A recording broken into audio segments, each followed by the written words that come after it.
North Star coach Tony Kobza said last winter. The teenager is working on making his former coach look prescient. Nebraska defensive coordinator Eric Chinander said no one on the team is a better example of fully investing himself into the culture than the former prospect who flew under so many recruiting radars. With the season opener just weeks away, number 28 is in the mix to be one of the early surprises.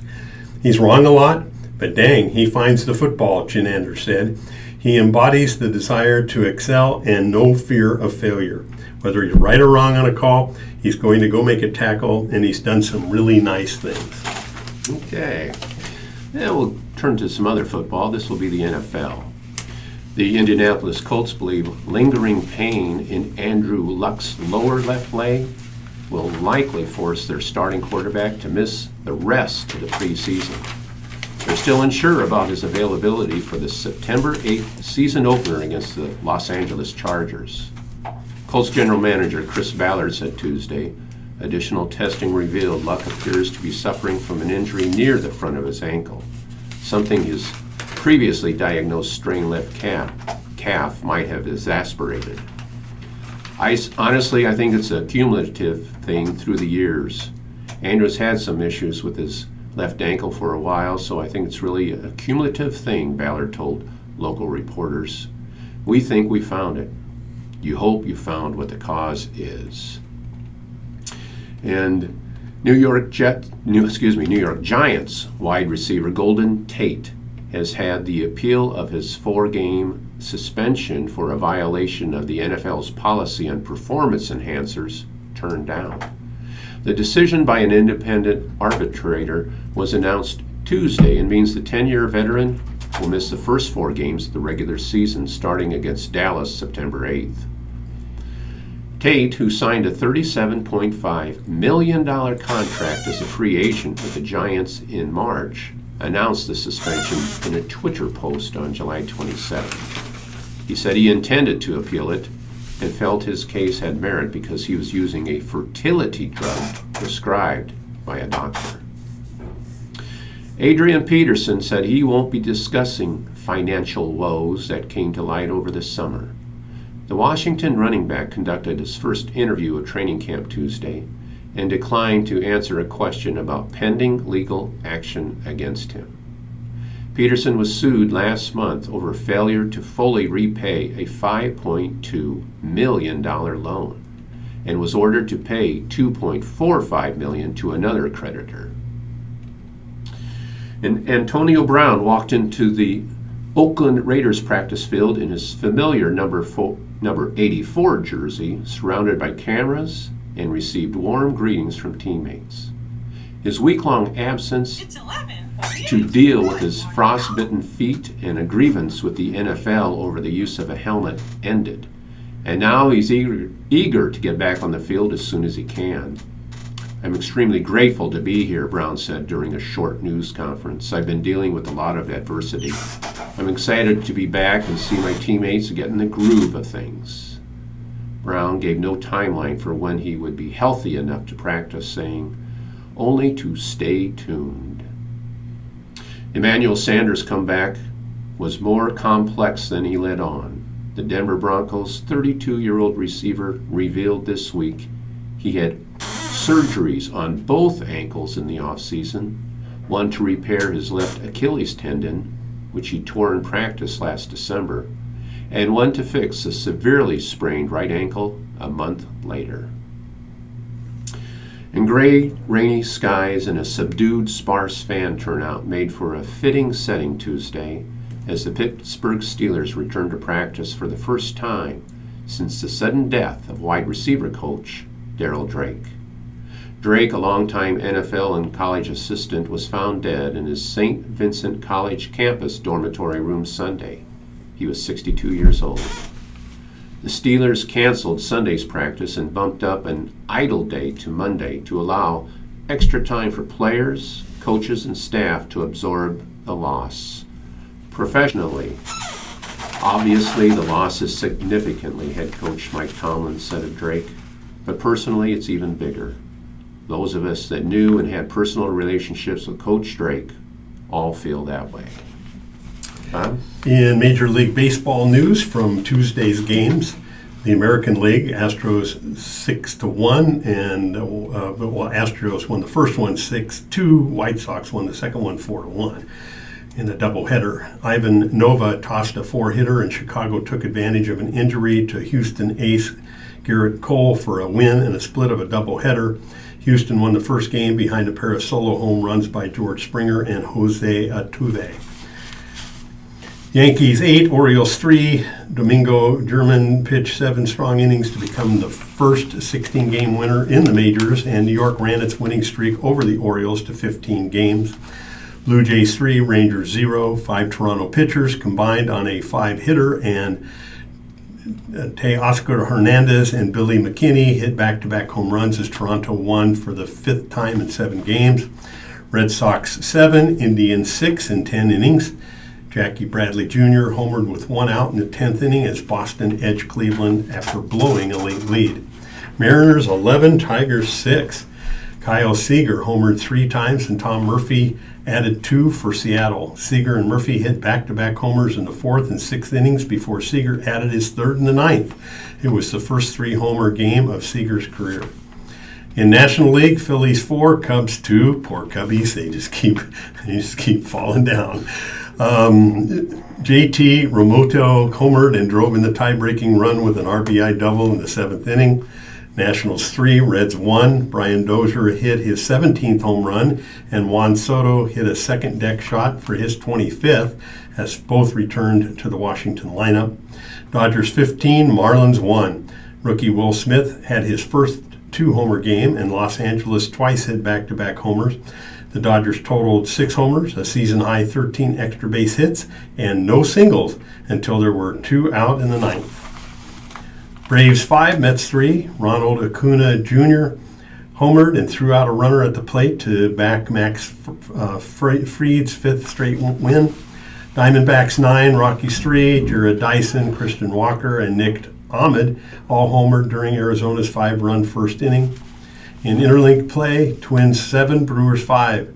Christian Yelich returned to the starting lineup and sparked a late rally, but it wasn't good enough for Milwaukee as Marwin Gonzalez hit a 3-run homer run to propel Minnesota.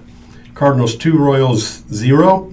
Jack Flaherty tossed 7 innings of 3-hit ball, striking out 7 with a lone walk in his 6th consecutive stingy start since the All-Star break. Yadier Molina went 0 for 4 in his return to the lineup.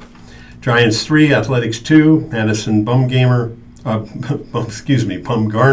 pitched 7 innings, giving up 1 run on 2 hits with 9 strikeouts. And in Major League Baseball notes, Craig Kimbrell won't be activated from the injured list Wednesday, but the Chicago Cubs closer believes he could return by this weekend. Hopefully just a couple more days, Kimbrell said Tuesday after throwing his first bullpen session since being placed on the IL with right knee inflammation. Kimbrell could return by this weekend against the Pirates if he passes his next 2 tests. Kimbrell will go through a series of fielding drills before Wednesday's game and throw another bullpen session in a few days. Federal reliever Brandon Kinsler threw his 2nd bullpen session Tuesday, and the Cubs are confident he will be healthy enough to be activated on Friday. Wow. Yeah, exciting times for Major League Baseball. We'll see where that all goes. Okay, let's back to the Lincoln Journal-Star. Let's do a little softball story here. Brittany Hansen was back on a softball diamond this week doing what she loves, and that's coaching. That meant getting practices planned out, setting summer weight training goals, evaluating players during tryouts, and molding the start of what appears to be a promising season at Lincoln North Star. Monday was the official start to high school season, and 113 softball teams across the state are back in the swing of things.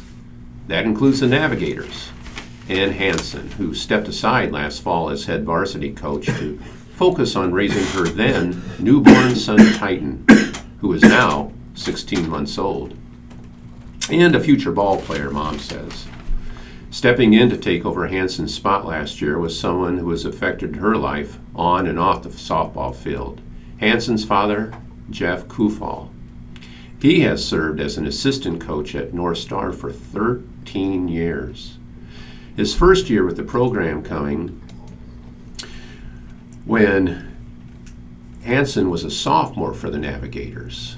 Now Kufal is back to his role as an assistant coach, and Hansen is eager to lead a team again. I love coaching, and that's really my passion, Hansen said Tuesday. I love the practices. I love the practice planning. I love thinking through the challenge it brings, and I love games. I'm a competitive person, and I love having that control factor. Though Hansen was able to help in a limited role last year, Kufal and the North Star staff had to take on bigger roles. It was a seamless transition, Hansen said, as the Navigators won 24 games and reached the Class A state tournament.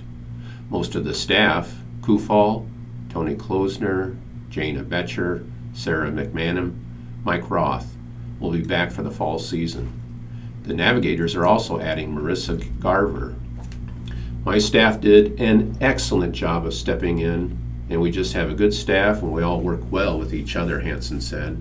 We're honest with each other and we don't have to beat around the bush, and I think that's something that makes our staff successful, and that makes our program successful too. That success is evoking some big goals for the upcoming season, and the Navigators are not holding back on what they think they can accomplish. We haven't sat down to talk about goals, but I think it's well known to everyone that our goal this year is to be in the state championship game. We have the talent to do that. Once again, the Navigators will have plenty of offense and speed. They also have a strong senior core that includes multi-year starters Hannah Roth, Carly Dembrowski, and Haley Gibson. Multiple juniors, sophomores, and a couple of freshmen are ready to step up and help too.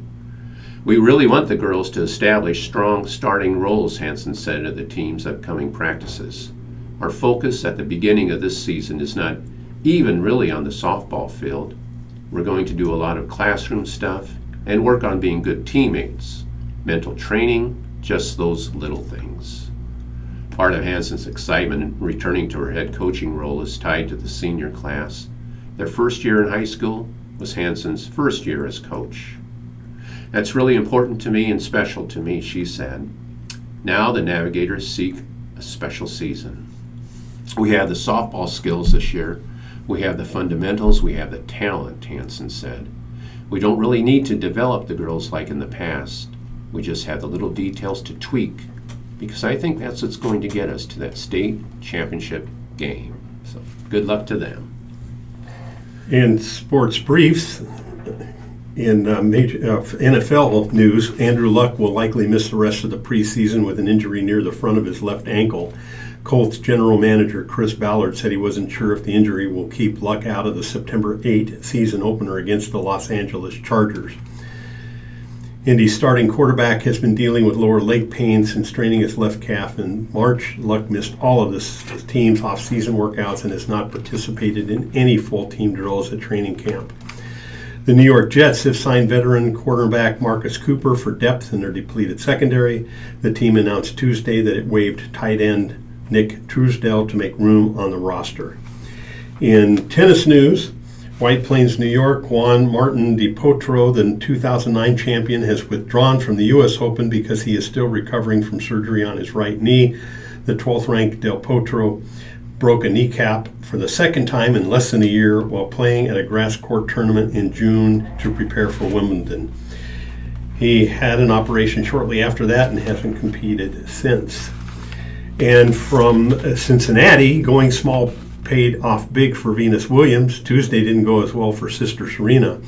On a day when back problems forced the younger Williams to withdraw before her second-round match, Venus Williams reached the third round of the Western and Southern Open with a 6-3, 3-6, 7-6 upset of defending champion Kiki Bertens. Her key, not going for it. I just tried not to go too big because I can go so big and I have a lot of power and it's not always easy to control, the 39-year-old Williams said. So I'm trying to play smart instead of going hog wild, which is extremely easy to do. Well, it's straight up on the hour. Time for Jim and I to wrap up our papers here and make way for other programming. This is Bob Gotting. It's been a pleasure reading for you today, and have a great rest of your week. Jim Carlson saying good day and enjoy your afternoon. And thank you so much, Jim and Bob. Sounds like it's going to be a great rest of the week, weather-wise. Oh, looking bad. Hmm? Looking nasty. It's supposed to be nice. Oh, it is. Okay, I Yeah, got cooler weather. I don't know, if it holds up. Today's supposed to be 80 degrees with lower humidity and sunny and Good stuff. pretty spectacular. I know. My wife and I went to the Omaha Storm Chasers Oh, yesterday. did you? At 12 noon. Somebody else went to that yesterday. I can't remember who it was. And it was, it was hot, but we get there and it wasn't very crowded, so we sat on the third base side, but we're right in the sun. And after one inning, it's like, Oh man, yeah. So luckily on the first base side, there's an area in shade and plenty of room, so we just went over there. And Oh, sat yeah, the rest of the course. game. Otherwise, I don't think we would have lasted. Oh, the market is now down 700 and, well, it just changed. 700, it was down 755, now it's 746. So it rebounded a little on the Dow. Oh man, Crazy. Killer. Just, I got wondering,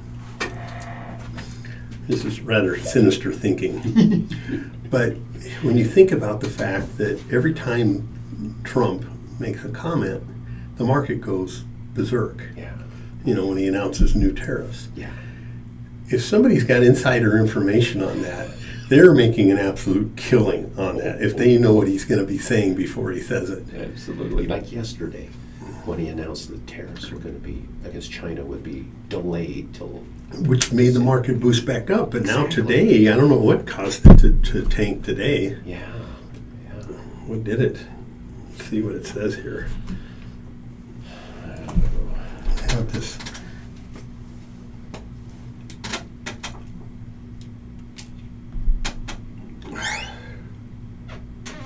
Oh, recession warning possible. Shit.